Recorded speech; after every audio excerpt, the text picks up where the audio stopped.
Assalamualaikum warahmatullahi wabarakatuh. Perkenalkan, nama saya Putraku Nabil Rabbani dari 12 RPL 2. Di sini saya akan membacakan materi KD 3.3 analisis iman kepada hari akhir, semangat beribadah dengan meyakini hari akhir. Peta konsep. Hari akhir, makna iman kepada hari akhir, periode hari akhir, hakikat iman kepada hari akhir, hikmah iman kepada hari akhir, menerapkan perilaku mulia. A. Pengertian hari akhir. Hari akhir menurut bahasa artinya hari penghabisan. Sedangkan menulis istilah hari akhir adalah hari mulai hancurnya alam semesta berikut isinya dan berakhirnya kehidupan semua makhluk Allah SWT. Hari akhir juga disebut hari kiamat, yaitu hari penegakan hukum Allah SWT yang seadil-adilnya. 1. Hari akhir menurut Al-Quran. Hari akhir atau hari kiamat menurut Al-Quran dapat dibagi menjadi dua. A. Kiamat sugro kecil. B. Kiamat kubro, kiamat besar. Kiamat sugro adalah peristiwa deritanya kematian bagi semua makhluk termasuk manusia yang bersifat lokal dan individu. Firman Allah SWT dalam Quran Surat Al-Imran 3:185.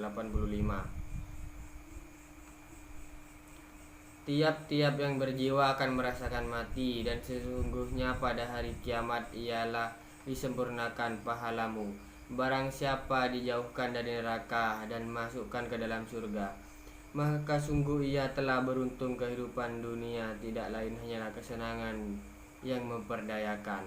Sebelum terjadi hari kiamat, maka mereka yang telah mati mengalami proses awal kehidupan akhirat yang disebut alam barzah. Barzah adalah alam yang menjadi batas antara alam dunia dan alam akhirat. Pada masa itu roh manusia sudah menyadari akan kepunahan janji Allah SWT. Peristiwa-peristiwa yang harus diimani yang akan terjadi sesuai mati antara lain: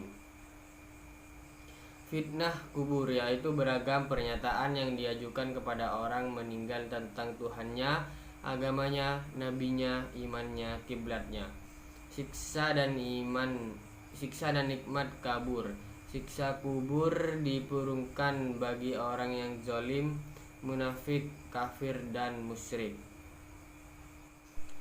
Kiamat kubro atau kiamat besar, peristiwa berakhirnya seluruh kehidupan makhluk dan hancurnya leburnya alam semesta secara total dan serentak.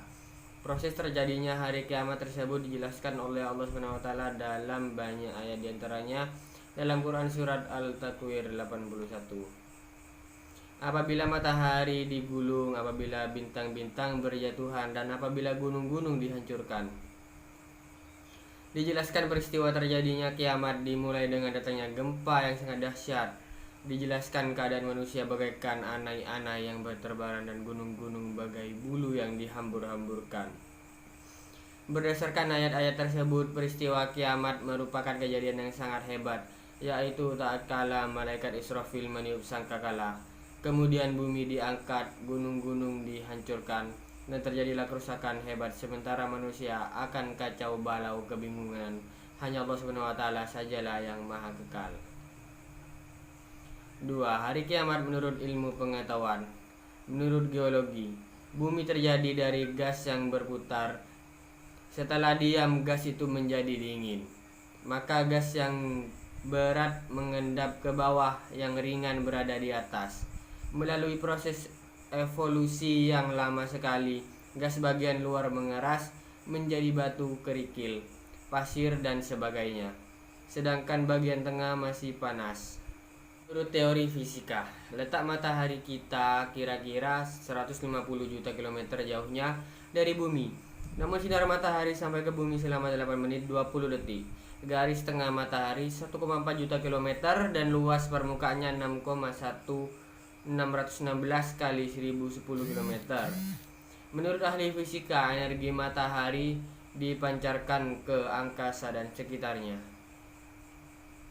Kalau suatu ketika matahari tidak muncul atau cahayanya redup karena tenaga dan sinarnya habis, maka tidak ada angin dan awan yang berakibat hujan tidak akan turun. Selanjutnya gunung-gunung akan meletus, ombak bergulung-gulung, air laut naik sehingga hancurlah bumi ini.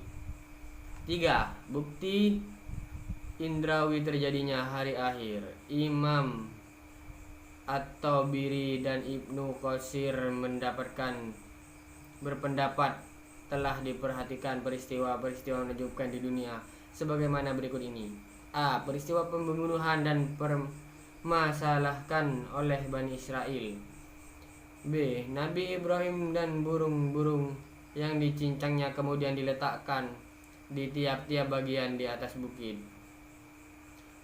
Kedua informasi di atas memang dijelaskan oleh Al-Quran, tetapi bukan merupakan berita langsung bahwa hari akhir akan datang, melainkan informasi historis atau sejarah tentang peristiwa yang pernah terjadi dan menjadi bukti suatu indrawi bahwa kiamat pasti datang. Berikutnya tentang periode hari akhir. Setelah alam semesta hancur secara total dan kehidupan semua makhluk Allah berakhir, maka mulailah manusia menjalani tahapan kehidupan baru dan proses menuju alam baka. Tahapan tersebut dapat dijelaskan sebagai berikut. 1. Yaumul Ba'is. Sesudah hancur dan musnahnya alam semesta termasuk manusia, terjadilah hari kebangkitan. Hari kebangkitan adalah proses dibangkitkannya seluruh makhluk hidup dari alam kubur.